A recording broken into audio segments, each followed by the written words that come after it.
This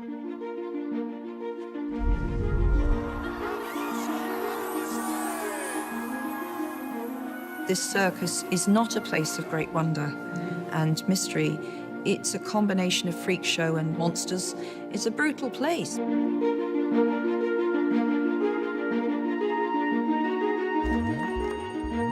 We're touching on themes that are very close to my heart.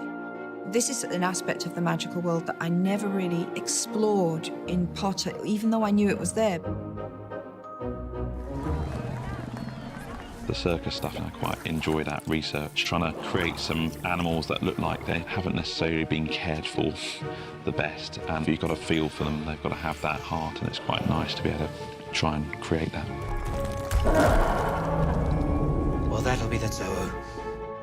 There's a Chinese bestiary that is utterly fascinating. The Zulu is described in Chinese mythology as a gigantic elephant-sized cat, 5-colored, and the Zulu is very fond of newt, but to anyone else, absolutely horrific. The zoo has had a lot of iterations. It's really developed. It's been one of those creatures who's taken a while to get right, for everyone to be happy. And that's where everyone has David Heyman, David Yates, Joe, everyone that comes in has an opinion because they're such important creatures, and, making it Chinese, making it cat-like. But if you read the descriptions in Fantastic Beasts, the actual book, you'd be plonking bits of animal together, and that's okay, but, you kind of want to give it its own heritage, if you like, its own being. So you've got to look elsewhere as well. And it's tough. It's really tough because the natural world is so amazing. It's hard to come up with original, new, fully functioning, believable creatures. It was insane for the circus to think that they could exhibit a Zulu without trouble, but they are a little arrogant, and what happens is predictably awful. You don't want something like that loose on the streets. Even in the first movie, you haven't unleashed anything quite that terrifying anywhere. It really does take a newt scamander to contain and look after that beast.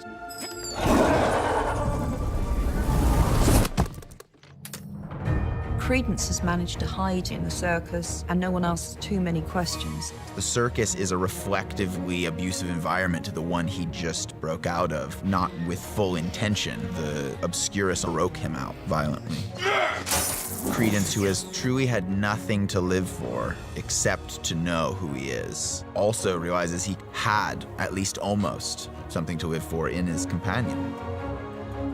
When we first meet Credence, he has formed a powerful emotional connection for the first time in his life with someone who's very like him in certain ways.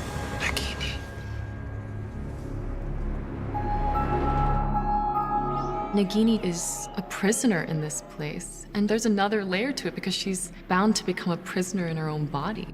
She's a maledictus. That means someone who carries a blood curse. They appear to be like an animagus, which is something in the wizarding world, which means someone can change at will and transform back into the creature with which they have the most affinity, I would say. But a maledictus is something very different. Slowly, over time, they are turning into a creature and they can't stop it. They can't turn back. They will become a beast. With everything that implies, they will lose themselves. They'll be alive, but in beast form, whereas an animagus retains their human brain. Every time she turns into a snake, it takes her one step further to being fully that creature for the rest of her life.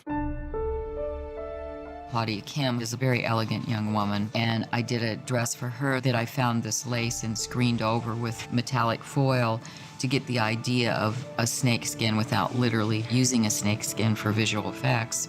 And then I did ruffles that went around the bottom and the sleeves to kind of depict potentially the coils of a snake. These movies have given me the chance to tell a story that I knew all along about Nagini, who appears only as a snake in Potter. Nagini was always once a woman in her mind, which is so deeply disturbing. Now, there were always hints that she had been human in her name, because the Naga are, in mythology, a race of snake beings. So the name was an allusion to the fact that she may herself once have been human. What I'm really intrigued about is where Joe takes Nagini next. So I filmed the end, and we filmed the beginning. I want to know what happens in the middle. I never wanted to give this enormous dollop of backstory, but now I can tell it, which is very satisfying and fits perfectly into the theme of this movie.